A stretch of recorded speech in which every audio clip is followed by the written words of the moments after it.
So what's the background of that then? Like the superstars, you know what I mean? Jacking cars and shit. Like what's the, you feel me? What? What's what background? Not like other song. Like, you feel me? Things like what inspired you? Like what inspired to come up with the Super Gremlin? Like what? Yeah. Your thought process behind the whole creation of the song? Shit, I don't know. Just made that bitch. Yeah. And that's what I was gonna say too, cause you got hella unreleased too. I was gonna ask you like, what's like your process like? Sometimes like, you just like freestyle most of your shit, or do you like? Shit, I just process for real. Oh, y'all think they got the card? Y'all ain't seen nothing yet, I promise. Niggas can't take me, niggas can't go there. I be on the fuck nigga ass like Charmin, aka Twinkle and Carter. You heard what he said though, nigga. You gonna fuck nigga ass like Sean, man. Come on. Cha.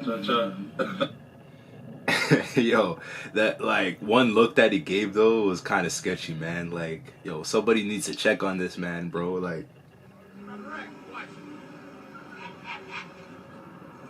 go, bitch, go!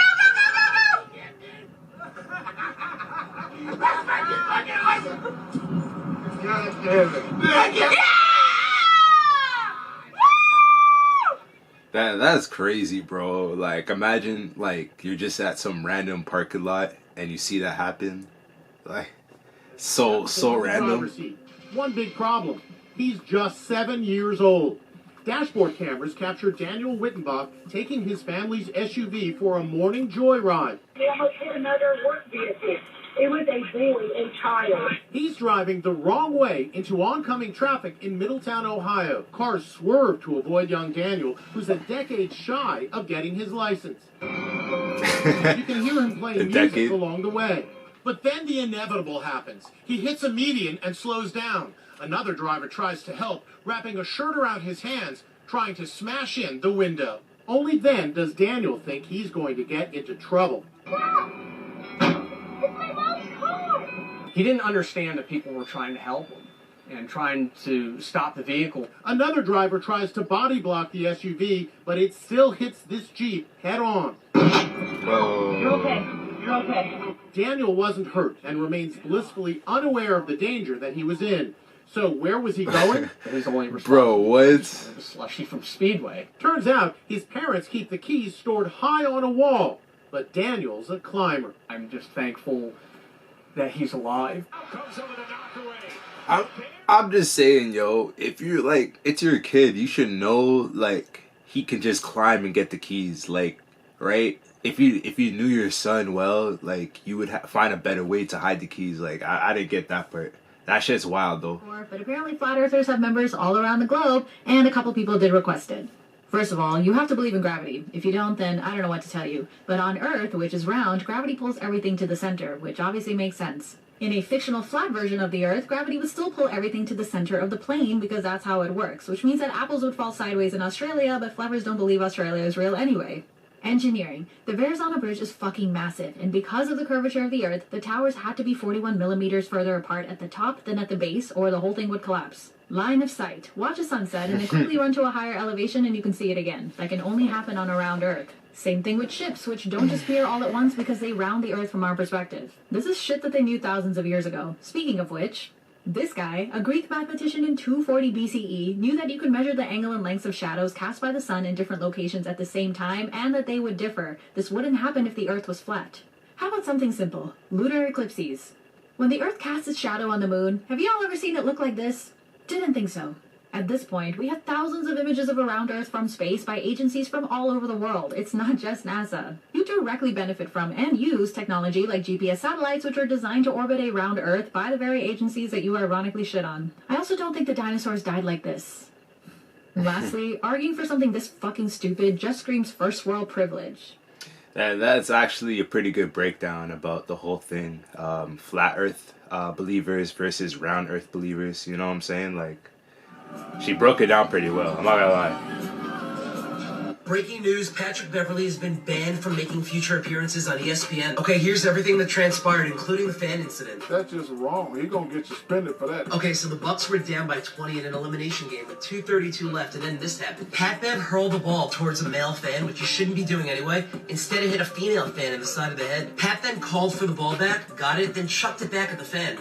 I can't believe he did that. It's inexcusable. He was then quickly restrained by his teammates, then eventually sat back down on the bench. It's been reported that the fan yelled, "Cancun, Cancun on 3," insinuating that the Bucks are about to go on vacation. Now, we're not excusing fan behavior, but you can't do that, Pat Bev. You just drilled that poor girl in the head. Hold yourself to a higher standard. It's embarrassing. It was embarrassing for the team and for Pat Beverley. But wait, it wasn't over. Then this happened in the locker room post-game. Here, excuse, I'm sorry. You subscribe to my pod? I do not. You can't interview me then. You'll move that mic, please, or just get out the circle, please, for me, please, ma'am. If you're not subscribed to my pod, I appreciate it. Now, Pat did take to X to share his thoughts on the ball throwing incident, and he did admit he has to do better. Regarding the reporter, the Bucks and Pat Bev called her to apologize, and she did forgive them. Now, with the ball throwing incident, you gotta think he's gonna be suspended and fined. So, how long do you think it'll be for? That's gonna be a good one too, because he didn't do it once. He did. I was just gonna say, bro, he might get a big suspension for that. That's so, like, bro, what are you doing, man? Like, you threw the ball at the girl's head, bro. Like, yo, that could be like, I don't know, man. He's gonna get suspended for sure, though. Admit that you like little girls. I swear, I'm about to smash, Cody. Drake is a pedo. He's touching little girls again. I can't defend him. I can't defend him. Somebody come arrest this man. Don't let this man inside your home. Your girlfriend is 5. Your girlfriend is 5. Your girlfriend is 5. Your girlfriend is 5. Honestly, man, this whole beef, like Drake, Kendrick, man, this thing was massive, bro. Like, there were videos getting close to like 20, 30 million views, man. Like, this is the rap battle of the ages, bro. I'm telling you. Yeah, there we go. The news. His home is Kendrick's home right now. Oh my God. In 2009, a boy named Falcon Heaney snuck into his father's homemade flying saucer right before liftoff. The father, Richard Heaney, was unaware that his son was inside the balloon, and upon takeoff of his DIY saucer, he realized that he had forgotten to tether it to the ground. Are you here?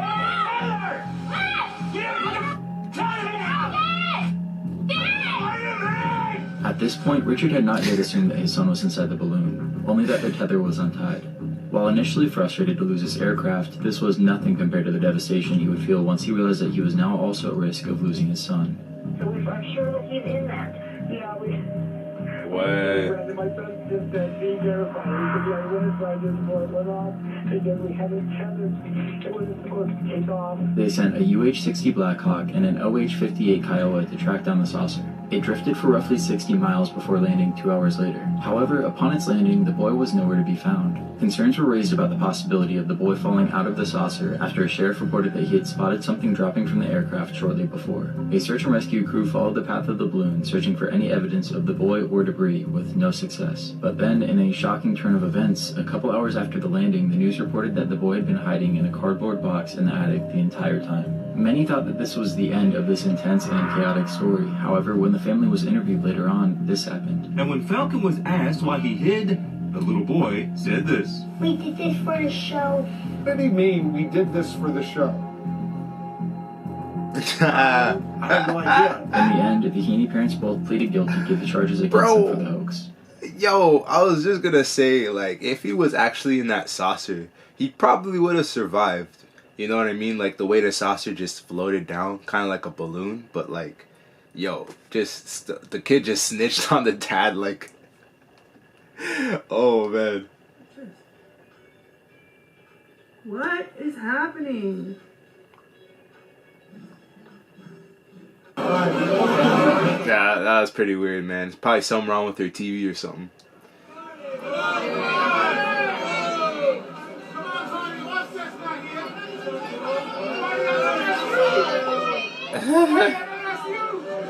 Scariest moments caught on. That's hilarious, yo. Defense mechanism.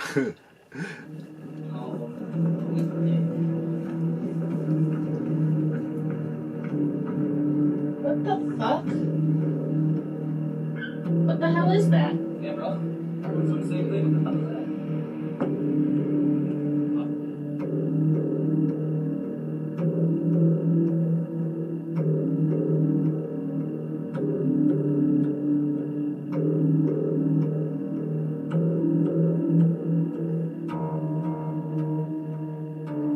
What the hell? Oh.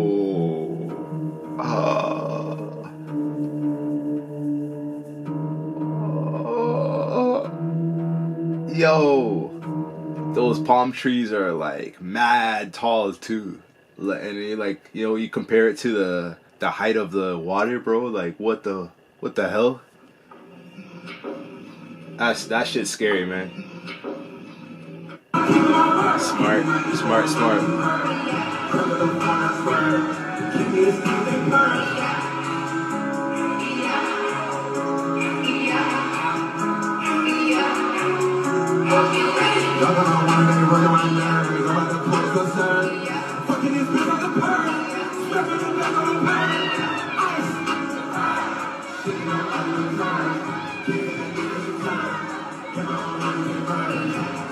I'm thinking the top row, it has like the way it's constructed, it's probably made to be flexible just in case there's too much weight. That's what I'm assuming, because like that's actually crazy, man. Like, you know, you think that people will get nervous and like move from that spot.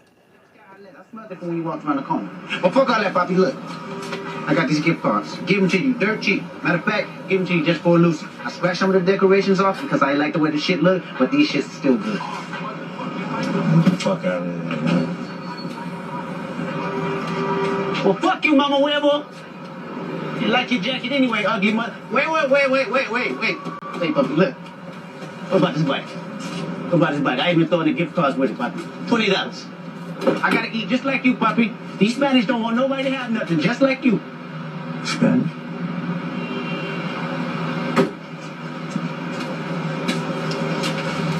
I'll take the bite. You know any Italianos? At the age... Man, he killed that part, bro. Yo, it's the same guy, Kendrick Lamar, bro. Like, this guy can be an actor. Like, he doesn't even have to rap, man. Teenagers who look surprisingly old. These people are all in their 20s, but so are these people. This is Elizabeth Taylor when she was just 17, and here are some high school students from the 70s. Did people used to look older? Brandon McCarthy asked on Twitter, and evidence poured in. People shared photos of their parents in their early 20s, their dad at 21, their mom at 18 or 19, their dad at 45. One user shared their husband at 27 and what his father looked like at 23. And there's pretty much an entire subculture around how old footballers looked decades ago. 24, 31, 33, 29, 27.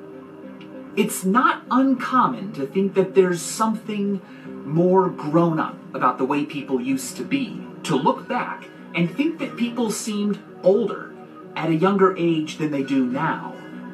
Let's call it retrospective aging. It doesn't happen to everyone. People do not and never have aged similarly, and there's even the opposite observation that kids these days grow up too fast. But it's a popular question and subject of numerous memes. So, is it real? Or is it an illusion fueled by cherry-picked examples that feeds rosy nostalgia for a time when people were tough and didn't have it as easy as you kids have it now? That's interesting, but like, yeah, man, I see it too. I definitely see it. I feel like people look a lot younger nowadays than like way in the past. It's weird.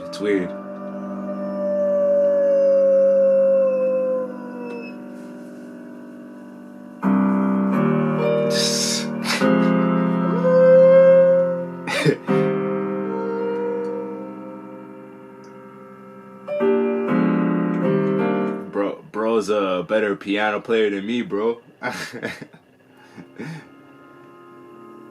Like, yo, is that